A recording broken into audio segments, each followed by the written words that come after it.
Le paysage du football européen et mondial aujourd'hui s'est beaucoup métamorphosé et a connu des changements dans le temps sur l'aspect sportif et sur l'aspect juridique. Je vais dans cette vidéo évoquer ce qu'on appelle l'arrêt Bosman. On entend par-ci et là l'arrêt Bosman, l'arrêt Bosman. De quoi il est question? De qui il est question? Quelle est l'origine de cet arrêt? Quelles sont les conséquences sur le football européen et mondial de nos jours? L'arrêt Bosman, c'est une décision judiciaire majeure qui a été rendue par la Cour de justice des communautés européennes, la CJCE. Plus précisément le 15 décembre 1995. C'est un arrêt qui a eu un impact révolutionnaire sur le football européen au niveau professionnel, en modifiant les règles qui concernaient la libre circulation des joueurs au sein de l'Union européenne. C'est un arrêt qui a débuté en 1990. Oui, 1990. Lorsque le joueur de football belge, Jean-Marc Bosman, a intenté un procès contre son club, le Football Club de Liège, pour lui avoir refusé un transfert vers un club français. Le club français en question, c'était le FC Dunkerque. Le Dunkerque FC, je crois.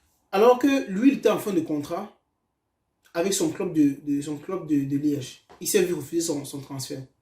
À l'époque, les règles de la FIFA et de l'Union des associations européennes de football, à savoir l'UEFA, imposaient des restrictions assez strictes en ce qui concerne le transfert des joueurs entre les clubs européens, notamment les frais de transfert pour les joueurs en fin de contrat.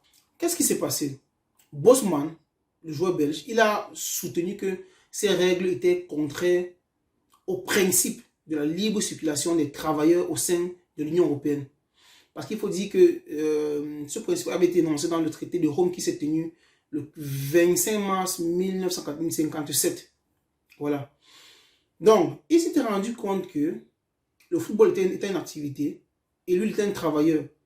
Ces principes allaient à l'encontre de la libre circulation des joueurs dans des libres circulation des travailleurs, autant pour moi, dans l'Union européenne. Il faut dire que c'est un cas qui a finalement été porté, le cas a été porté à la Cour de justice des communautés européennes. Qu'est-ce qui s'est passé? Bosman, il a eu remporté une victoire très décisive. Dès que le cas a été porté à la Cour, à la CJCE, Bosman a remporté une victoire qui a été décisive sur le football. Alors, il faut dire que l'arrêt Bosman, c'est un arrêt qui porte son nom. Parce que c'est lui qui a été l'initiateur de ce procès. L'arrêt Bosman a invalidé plusieurs règles qui existaient dans le football.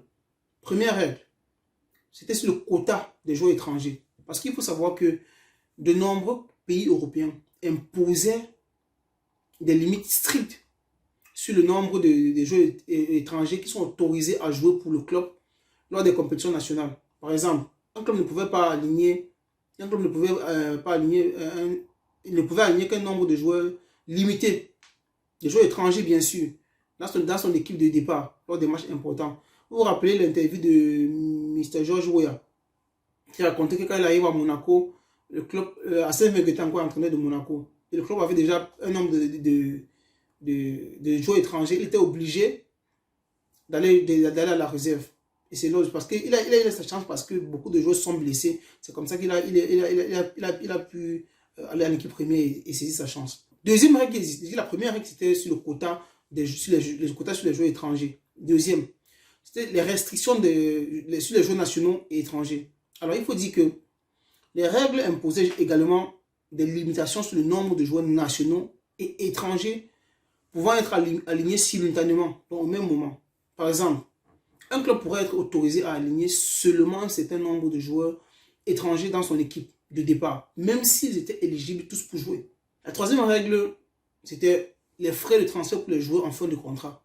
Aujourd'hui, vous voyez que les joueurs en fin de contrat partent à paramètre zéro. Donc, ils sont libres de signer où ils veulent et ils touchent une prime de signature. C'était pas comme ça dans le temps. La règle des frais de transfert pour les joueurs en fin de contrat, le club était souvent tenu de verser des frais de transfert importants, même pour les joueurs dont le contrat arrive à expiration. Par exemple, si un joueur termine son contrat avec un club et souhaitait signer avec un autre club. Ce dernier devrait payer des frais de transfert au club précédent, même si le joueur était libre de tout contrat. Cela signifiait que les joueurs de l'Union européenne étaient désormais libres de signer des contrats avec n'importe quel club européen à la fin de leur contrat, sans que le nouveau club ne paye des indemnités de transfert. De plus, les clubs étaient autorisés à aligner un nombre illimité de joueurs européens pendant les compétitions nationales et internationales. L'arrêt Bosman a profondément transformé l'économie, je précise, l'arrêt Bosman a profondément transformé l'économie du football européen. Les joueurs ont gagné un pouvoir important sur leur propre mobilité professionnelle, tandis que les clubs ont dû revoir les politiques de transfert et leurs stratégies de recrutement. Cette loi a également eu un impact, cet arrêt pour moi, pas une loi, cet arrêt a également eu un impact sur l'équilibre compétitif entre les clubs, avec les clubs plus riches capables de recruter des talents de toute l'Europe sans restriction. Alors pour finir, il faut dire que l'arrêt Bosman a marqué un tournant décisif dans l'histoire du football européen, en ouvrant la voie à une ère de transfert de joueurs plus libres et en remodelant le paysage du football professionnel tel que nous le connaissons aujourd'hui.